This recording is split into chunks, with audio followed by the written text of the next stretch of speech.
Ada banyak cara untuk mempelajari IT governance. Salah satunya adalah yang diperkenalkan oleh IT Governance Institute, yaitu melalui frameworknya COBIT. Salah satu yang bisa dipelajari adalah dari COBIT versi 4. Bagaimana cara mempelajari IT governance dari kerangka itu, saya akan jelaskan sebagai berikut.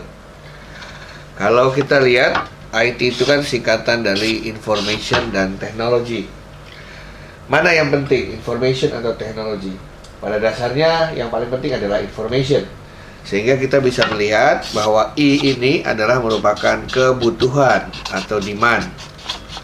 Sementara T adalah merupakan supply atau ketersediaan. Jadi organisasi atau perusahaan membutuhkan informasi, dan di luar sana ada teknologi yang dapat melakukan supply atau pemenuhan kebutuhan tersebut. Nah, kalau ditanya informasi seperti apa yang dibutuhkan, oleh COBIT dikatakan informasi yang memiliki kualitas.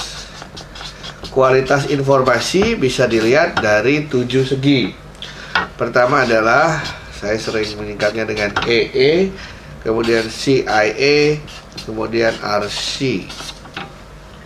Kualitas informasi yang pertama yaitu terkait dengan effectiveness dari informasi itu sendiri. Artinya, apakah informasi yang diharapkan benar-benar bisa diciptakan. Yang kedua adalah efisiensi dari proses penciptaan itu. Artinya ketika menciptakan informasi ini, sesedikit mungkin sumber daya yang dibutuhkan. Kemudian yang ketiga adalah confidentiality. Artinya adalah bahwa informasi itu hanya boleh diakses oleh orang-orang yang memang memiliki hak terhadap informasi terkait. Apakah berdasarkan otoritas ataukah berdasarkan hak-hak lain yang diberikan kepadanya. I terkait dengan integrity atau keutuhan dari informasi itu sendiri. Karena bagaimanapun informasi yang tidak valid tidak akan berguna sama sekali atau malah cenderung bisa menyesatkan. Yang kelima adalah availability.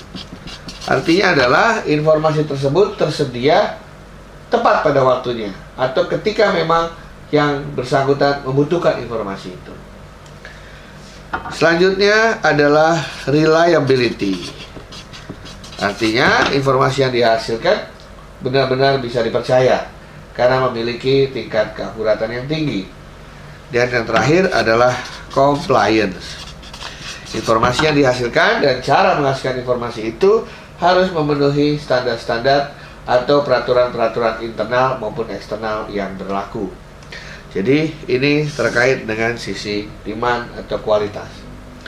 Sekarang dari sisi supply, kita tahu bahwa teknologi sebagai sebuah sumber daya biasa dibagi 4, yaitu software, hardware, infoware, dan brainware. COBIT mengistilahkan software ini sebagai application, kemudian hardware sebagai infrastructure, infoware sebagai perangkat informasi itu sendiri, dan brainware adalah orangnya.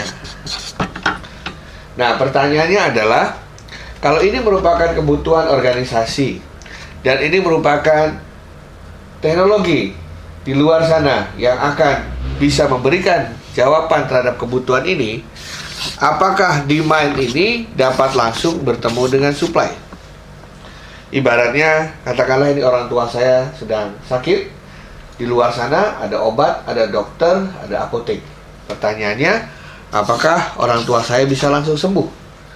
Tentu saja tidak. Harus ada yang membawa orang tua saya ke dokter, harus ada yang menulis resep, harus ada yang menebus resep, harus ada yang mengambil obat, dan orang tua saya harus meminum obat itu. Artinya, agar information ini bertemu dengan teknologi, agar demand bertemu dengan supply, maka harus ada serangkaian proses yang dilakukan oleh organisasi atau perusahaan terkait. Proses apa ini? Prosesnya adalah proses pengelolaan atau memanage informasi. Mulai dari proses yang namanya perencanaan dan pengorganisasian, ya, plan and organize. Kemudian pengadaan dan implementasi, acquire and implement.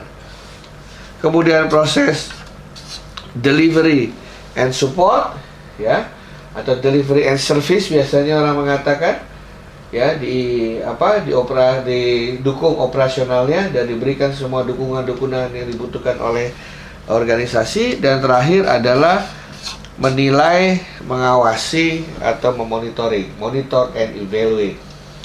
Jadi plan, organize, acquisition, implementation, delivery, service, monitoring, evaluation ini selanjutnya dikatakan sebagai 4 domain rangkaian proses.